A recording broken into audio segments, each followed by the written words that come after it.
Baik teman-teman, konten kali ini aku mau share ya setelah upgrade ban ya.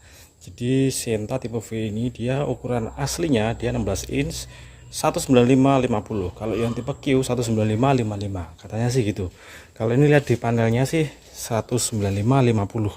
Jadi dia profilnya tipis teman-teman. Dan ini pas aku dapat unit itu di ukuran 205/55. Jadi 205 itu lebarnya, 55 itu persen tingginya. Jadi 55-nya 205 itu beda sama 55-nya 195. Nah ini 205/55 kurang lebih seperti ini. So far memang bagus sih kalau dia pakai body kit ya. Kalau nggak pakai body kit mobilnya berasa ketinggian dan kebesaran ban gitu sih.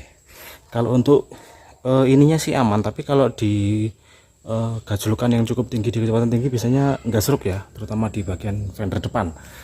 Nah ini bannya bagus sih, dia nyaman banget, empuk, dan gripnya bagus banget terutama di tanjakan karena dia profilnya lebar dan lebih lebar dari velgnya. Ini tipe Falcon, aku suka nih ban Falcon ini karena dia murah tapi speknya bagus sih. Terus dia juga ada rim protector yang seperti ini, jadi dia melindungi velgnya dari boncel-boncel. Ini bagus sih, nggak kayak velg biasa ya, nggak kayak ban biasa, biasanya nggak ada ininya, jadi langsung ban gitu doang. Ini ada kayak gininya, jadi pelindung velg sih. Ini juga nggak mudah pecah ya, dia empuk tapi awet juga dan bagus. Falcon Sincera ini 700-an ya kalau salah di online, 205/55. Kalau 195/50 lebih murah lagi pastinya.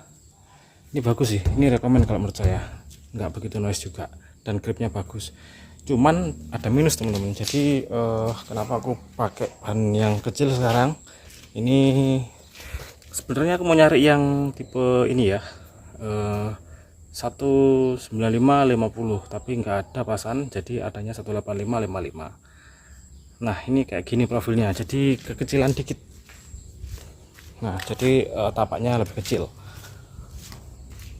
Nah ini dia perbandingannya antara yang Falcon ukurannya segini dan ini yang Bridgestone apa ini, Turanza T005 yang 185/55.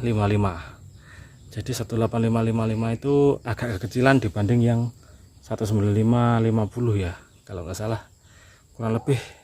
Tapi kalau lihat dari spek aplikasinya, di aplikasi tire comparison, jadi ini justru 1% lebih berat daripada ban standarnya, karena 55 dibanding 50 kemarin aku compare itu memang tetap bundernya lebih besar. Jadi yang 50 itu lebih kecil lagi meskipun 95. Jadi ini masih lebih tipis lagi nanti kalau kita pakai orinya. Jadi ini bannya lebih tipis lagi. Ini sudah tipis kan menurut saya. Tapi misalkan pakai orinya lagi ini lebih tipis lagi. Tapi dia tapaknya lebih lebar.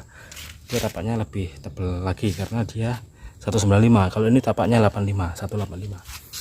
Nah dibanding yang 205 sangat jauh teman-teman ya. Bisa dilihat perbedaan tapaknya cukup jauh, mungkin sekitar 3 sentian ya perbedaannya. Dan ini kelebihannya kalau ditanjakan nggak mudah spin. Ini kemarin aku coba di aspal basah aja langsung spin dia, cuman di gaspol. Kalau yang ini nggak pernah spin, ini kuat gripnya. Jadi buat teman-teman yang mau pakai untuk tanjakan lebih proper pakai ini sih. Cuman minusnya ya tadi ya, speedometernya bergeser total. Kalau pakai ini sekitar 5,5% ya transisi speedometernya, jadi 100 km per jamnya jadi 95, jadi dia min 5%. Terus kemudian jaraknya, tripnya, AVG nya semuanya bergeser. Nah ini sekarang pakai ini jauh lebih cepat sekarang, 0-100 km per jam dari 13 detik jadi 12 detik. Begitu juga efisiensinya, sebelumnya 16-17 itu berat, sekarang dapatnya di 18-19, lebih mudah.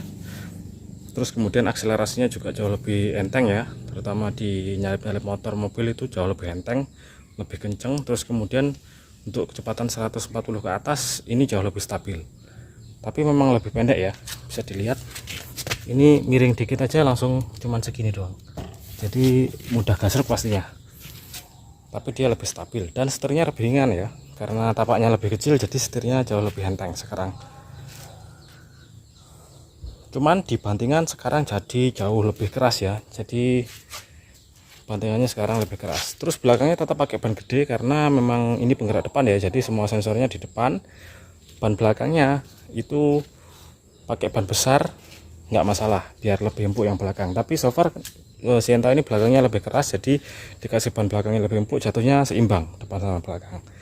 Oh ya teman-teman, karena Sienta ini nggak ada sensor ininya ya, jadi ban depan sama belakang diubah ukurannya, tidak membuat check engine nyala. Beda sama kayak mobil-mobil tertentu yang dia ada sensornya, dia bisa bikin masalah di sensornya ya, jadi menyala. Kalau ini aman. Mungkin yang ada VSA nya bisa trouble ya kalau pakai ban yang belang seperti ini, tapi di Sienta ini enggak. Kalau salah di Wuling juga ban belang bisa bikin indikator ban kempesnya nyala. Kalau ini enggak sih, karena enggak ada sensor ban kempes. Nah itu aja ya, mungkin share-nya kurang lebih seperti itu. Jadi kalau teman-teman mau ngejar nyaman bisa pakai yang 205 55, tapi dengan konsekuensi speedometernya berubah kacau dan tarikannya berat, ditanjakan berat, sedikit road noise, dan handling kecepatan tinggi kurang stabil. Tapi lebih empuk sedikit, tapi ya nggak empuk banget. Tapi buat teman-teman yang mau ngejar performance dan handling oke, menurut saya ban terbaik adalah ban standarnya, karena ban standarnya tidak merubah setelan speedo, jadi tetap irit, tetap kenceng, handlingnya enak. Tapi minusnya ya itu ceper, mudah spin, dan dia keras bantingannya. Jadi plus minus juga ya, bingung juga ya ini jadinya mau pakai ban apa. Oh ya, ini bannya bekas ya, jadi nanti karena buat percobaan aja jadi beli ban bekas. Kalau nyaman ya pakai ini, kalau nggak nyaman mungkin akan beli ban lain lagi, karena memang ban yang bawaan ini sudah gundul juga 205. Kalau aku sih 205 lebih suka karena empuk dan nyaman. Tapi kalau untuk kenyamanan di speed dan segala macamnya, aku lebih suka ban standarnya. Jadi serba salah juga sih. Oh ya, untuk yang versi Matic, grippingnya lebih pas pakai yang ini. Dia merayapnya lebih normal. Kalau yang ini merayapnya kayak keberatan gitu sih. Karena memang bannya jauh lebih besar ya teman-teman ya. Jadi kayak merayapnya itu kayak gigi dua dilepas kopling gitu, nggak mau jalan gitu sih, kayak keberatan. Buat nyalip-nyalip juga berasa kayak salah gitu sih, kayak muatan penuh gitu sih. Ini sekarang 100 enteng banget sih. Oke ya teman-teman, mungkin itu saja ya konten tentang ban. Jadi buat pertimbangan buat teman-teman yang mau upgrade ban 20555, ya itu tadi konsekuensinya, speednya berubah, nyaman dan tinggi memang, tapi jadi ada keanehan di CVT dan speedometernya. Oke teman-teman, terima kasih telah menonton. Di jalan rusak sangat keras banget, tapi memang irit sih. Padahal tadi buru-buru masih dapat di 21 sih. Di paving juga rattle-nya terasa. Nah, kalau di aspal masih enak sih, tapi setirnya jadi getar gitu sih. Getarannya tertransfer ke setir juga dia. Oh iya, perlu digarisbawahi teman-teman ya. Jadi 5% itu bukanlah angka yang sedikit ya. Jadi 100 km-nya hanya tertera 95, dan 150 km per jamnya itu hanya tertera di 143, karena dia 5%. Jadi 5% itu angka yang cukup besar untuk speedometer, CVT, dan lain-lainnya juga.